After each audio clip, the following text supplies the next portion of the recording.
is like some school. How cool is this, right, Miguel? Why couldn't I go to a school like this? I mean, it's just beautiful. I love the mural. I mean, everything is just, I love this school. Anyway, you do too. I can see. Yeah. Actually, I just started my semester this week. So I taught virtually last spring, like most of the teachers, and but I'm so excited to be back in person in school.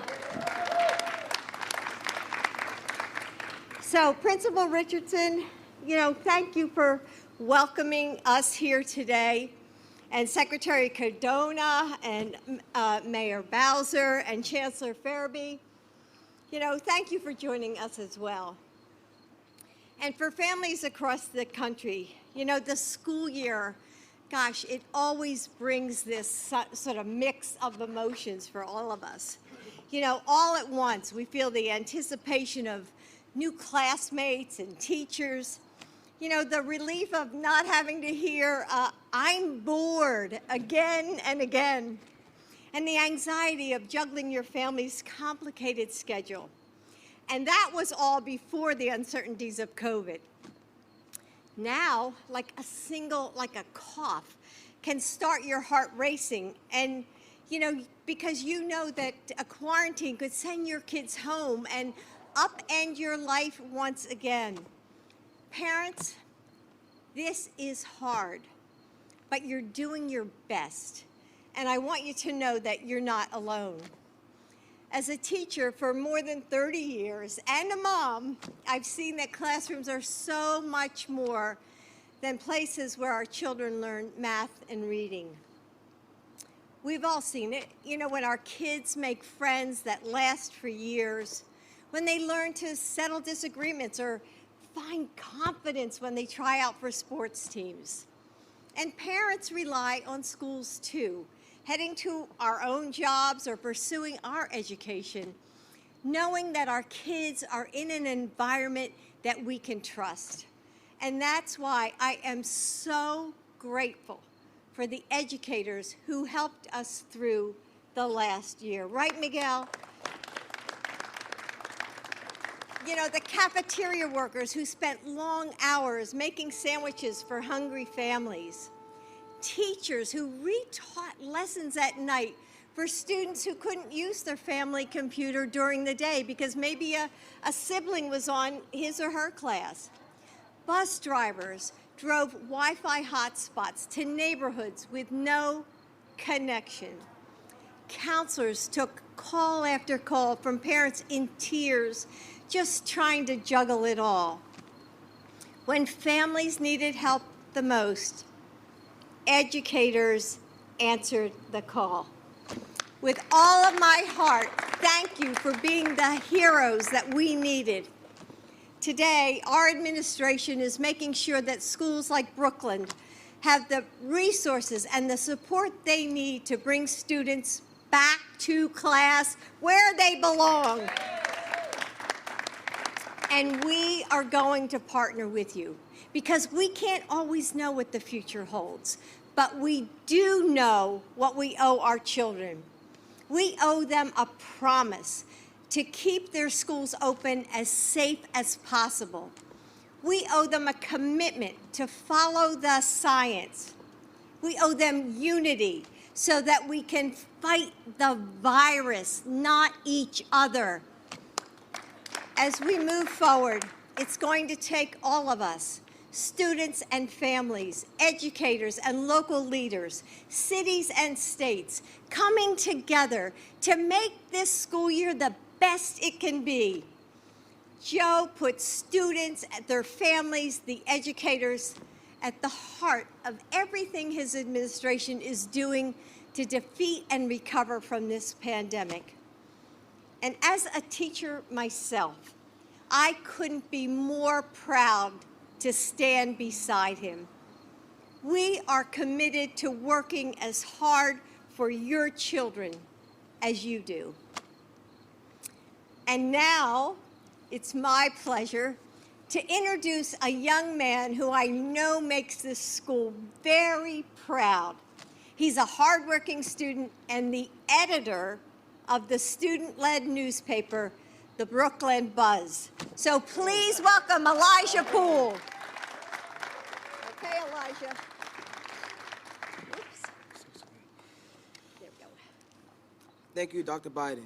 What an amazing honor it is to be introduced by the First Lady of the United States. As Dr. Biden stated, my name is Elijah Poole, an 8th grade scholar here at Brooklyn Middle School. Brooklyn Middle School is an arts integrated school located in District of Columbia Public School System in Washington, D.C. In March of 2019, our lives changed forever. I was thriving academically as a 6th grade scholar, involved in athletics and after-school activities. It was announced that we were going on a spring break due to the pandemic. What kid would not be excited to go on a early spring break? What was supposed to be 1 week turned into 18 months of virtual learning. I'm not gonna lie, that was really hard. Having to learn in a virtual setting, build relationships with new teachers, and keep my grades up, that was a lot for a scholar entering his 2nd year of middle school. However, I excelled and remained on honor roll, and even made new friends virtually. Despite my success in a virtual setting, I hoped to return to in-person learning for my 8th grade year, my last year as a middle school scholar. I'm excited to be back in school. However, having to wear a mask all day is a bit uncomfortable, but we know it's necessary for the health and safety of all students and staff. As a 13-year-old scholar, I was able to receive the COVID vaccination. A little birdie shared with me that Dr. Biden is terrified of needles. That's something we have in common. That's true. Yesterday, I found out I was selected to introduce the President of the United States of America. I questioned, why not me? I questioned, why me? How did I get selected for such an honor? Then I thought, why not me? I have matured into a young black male excelling academically and socially here at Brooklyn Middle School. I'm a black male living in America. I worked hard for this honor, and I'm genuinely grateful. At this time, it is my extreme honor to introduce the 46th President of the United States of America, President Joe Biden.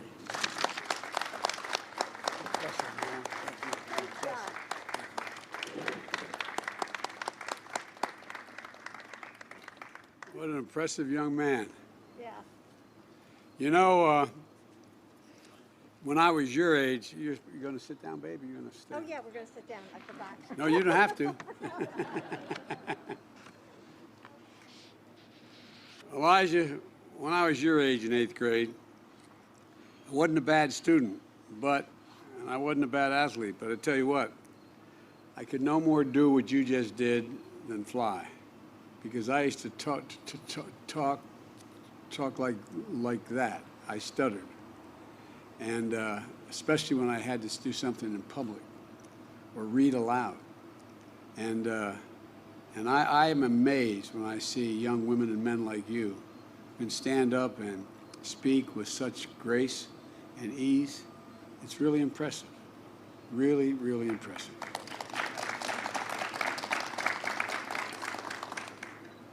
Well, folks, this is not like the school I went to.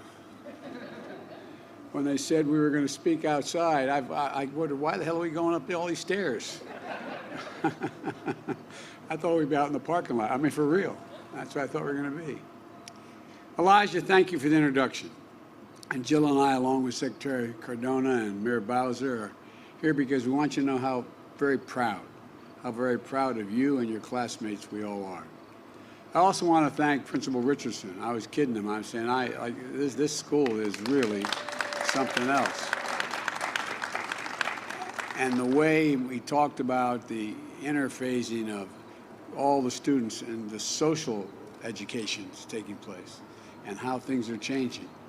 And Chancellor Farabee, I told you, I think that's maybe the harder job than about anything I can think of. But thank you. You're doing a heck of a job. We know the start of a school year is an excellent time to mix anticipation and nervousness. And the pandemic adds that mix of emotions.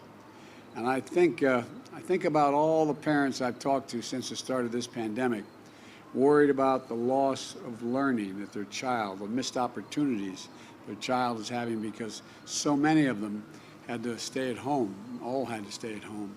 But so many of them didn't have access to the internet, didn't have access to, they didn't have the equipment, worried about whether or not the school lunch program was going to still be available. So much anxiety.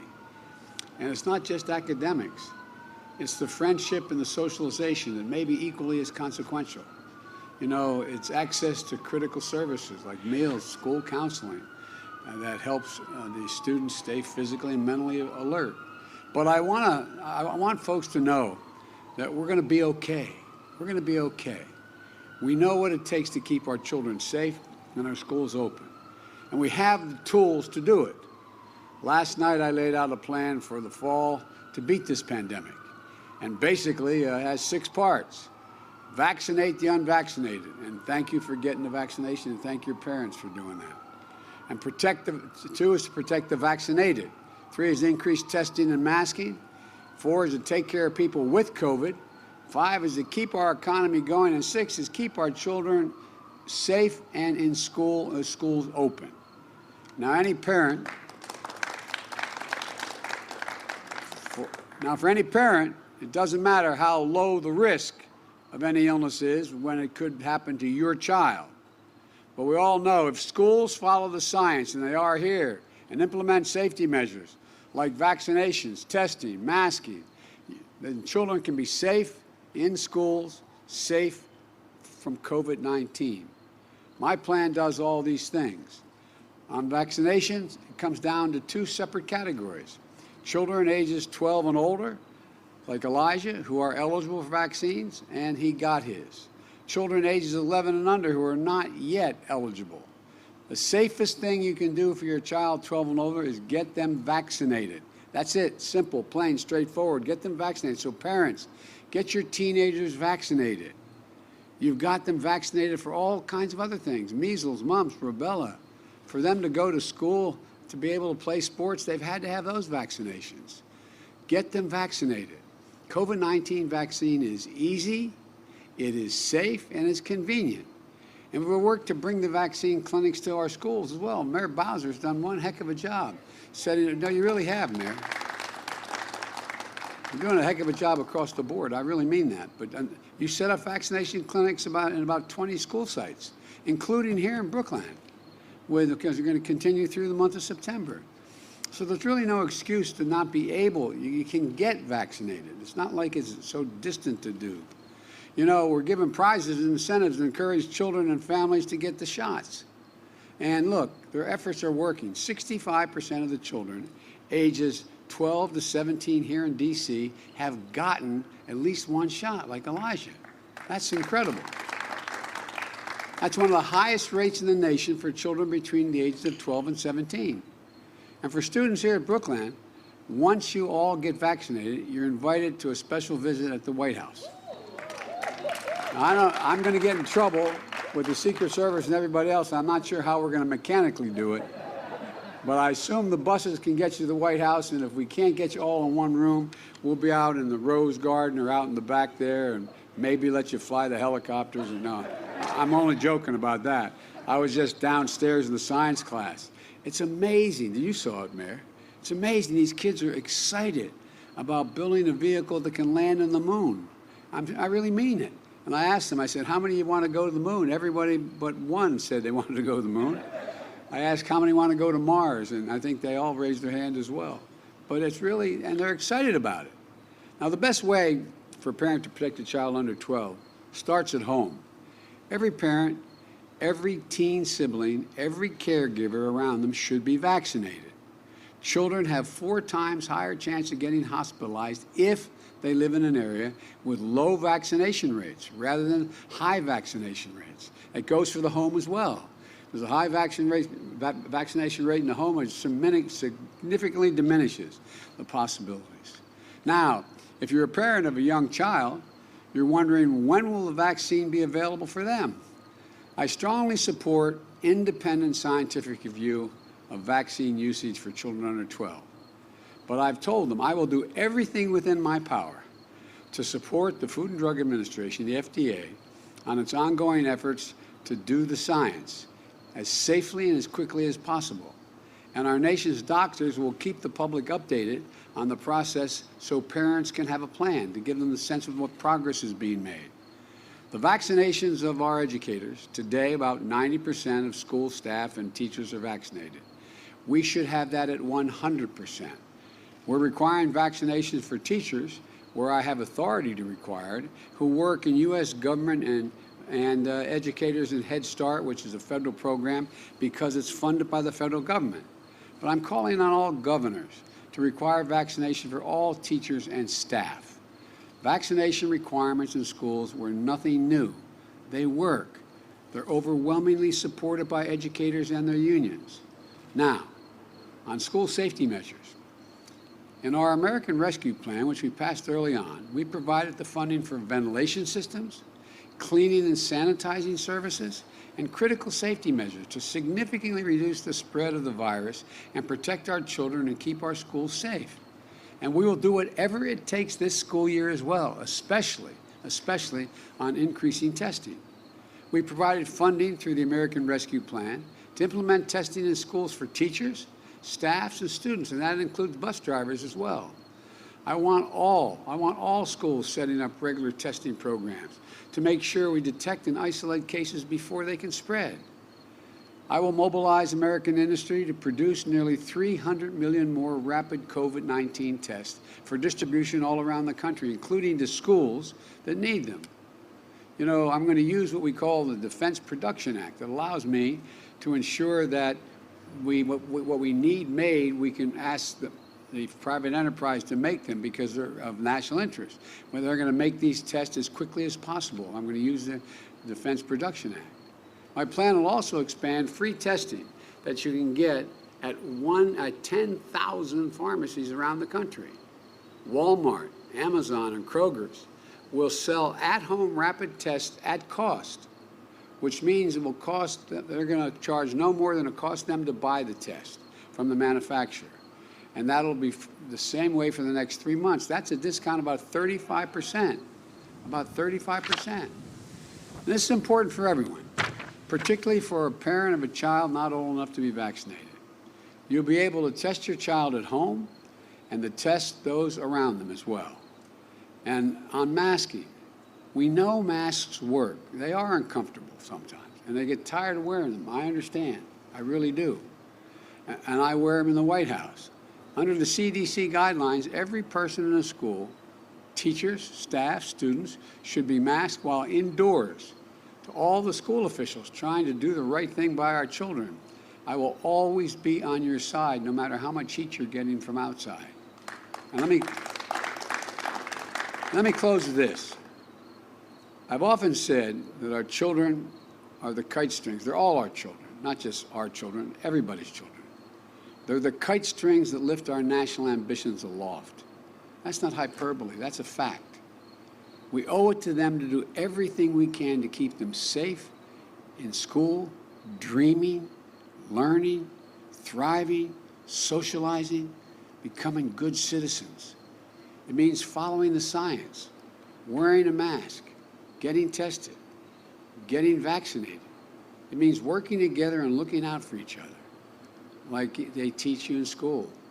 We can look out for each other. We can do this. I think you're going to have a great school year. I can see the enthusiasm, and you just walk in the classrooms. There's real enthusiasm.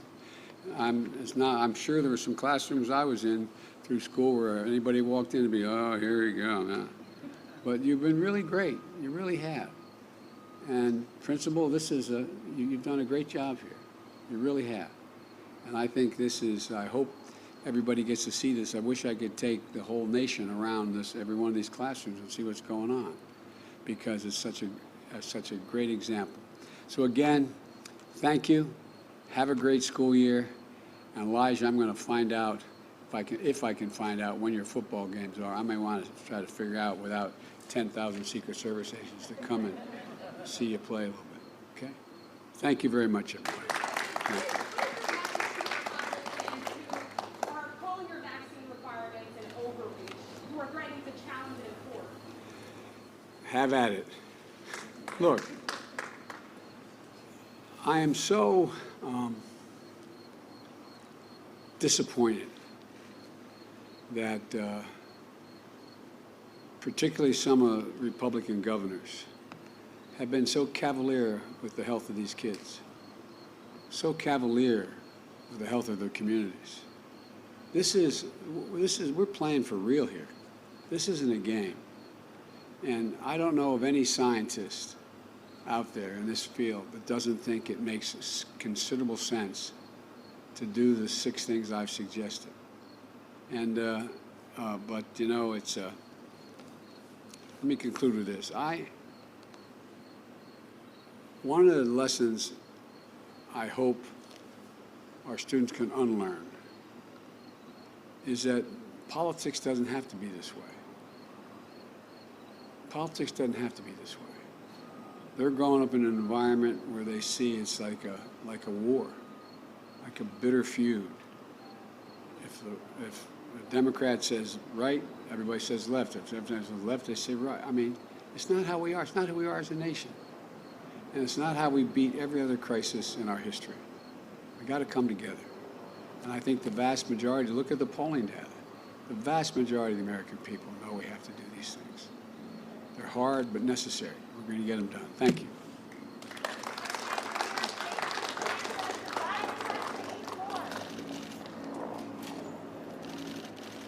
Guys, we're going to go out the same way we came.